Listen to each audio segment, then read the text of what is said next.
شاید میں دنیا کے لیے کامیاب نہ بن پاؤں زارا، مگر میرے لیے کامیابی کی ڈیفینیشن کچھ اور کیا ہے؟ اور وہ کیا ہے؟ زارا نے پوچھا۔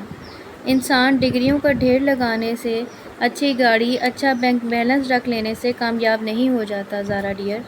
انسان نیچرل وے میں زندگی گزارنے سے کامیاب ہوتے ہیں۔ تو کیا ایک ایسا انسان جس نے دن رات محنت کی ہو اور اعلیٰ مستقبل حاصل کر لیا ہو، وہ نیچرل وے میں زندگی نہیں گزار سکتا؟ قدرت نے ہر چیز دینے کے لیے ایک وقت مقرر کیا ہوا ہے۔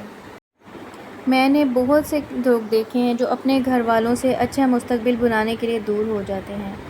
تم مجھے بتاؤ زارا کہ اگر انسان اکیلا اس دنیا میں رہتا تو کیا یہ سارے جھنجھٹ ختم ہو جائیں گے؟ کبھی بھی نہیں۔ انسان خود سے زیادہ دوسروں کے لیے کماتا ہے، اپنے ماں باپ کے لیے، اپنے بچوں کے لیے، لیکن آخر میں جب وہ سب حاصل کر چکا ہوتا ہے تو وہ لوگ اس سے بہت دور جا چکے ہوتے ہیں جس کے لیے اس نے اتنی مشقت کی ہوتی ہے۔ وہ حساسیت کے عالم میں بول رہا تھا اور زارا جھٹکے سے سیدھی ہوئی اور اس سے پوچھا، مستقیم مجھ سے شادی کرو گے؟ پورے خاندان میں بھونچال آ گیا تھا۔ جس نے سنا اس نے انگلیاں دانتوں میں دبا لیں۔ زارا نے ساحر سے شادی سے انکار کر دیا؟ یہ کیسے ہوا؟ زارا اپنے ماں باپ کے سامنے کھڑی تھی۔ امی، کیا لگتا ہے آپ کو زارا کو بہت سارا پیسہ خوش کر دے گا؟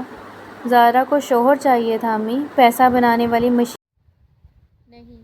کیوں لڑکایا اس نے مجھے 8 سال تک جب اس کا شادی کرنے کا ارادہ نہیں تھا؟ تیرا دماغ خراب ہو گیا ہے زارا، اتنا اچھا لڑکا بغیر کسی محنت کے مل گیا اس لیے ایسا بول رہی ہو؟ ملتا ہی تو نہیں ہے وہ امی، وہ حلق کے بل چیخی تھی، جیسے بچے کو چاند دکھا دیا جائے اور کہہ دیا جائے کہ وہ تمہارا ہے۔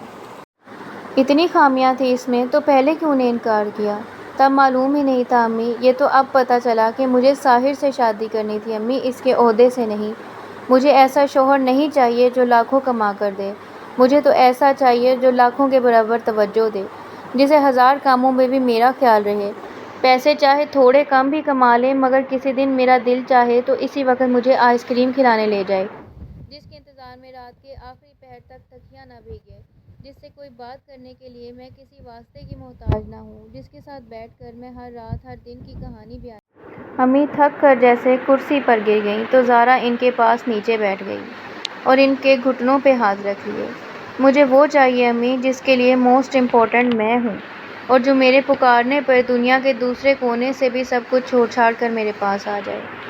بہت سے لوگوں کی نظر میں زارا کا فیصلہ احمقانہ اور جذباتی فیصلہ تھا، اور دور کیا جانا اس کی امی تک اس سے ناراض تھیں، مگر اس کے باپ نے اس کا ساتھ دیا اور مستقیم کا رشتہ قبول کر کے اگلے ہی ہفتے اس کا نکاح کر دیا۔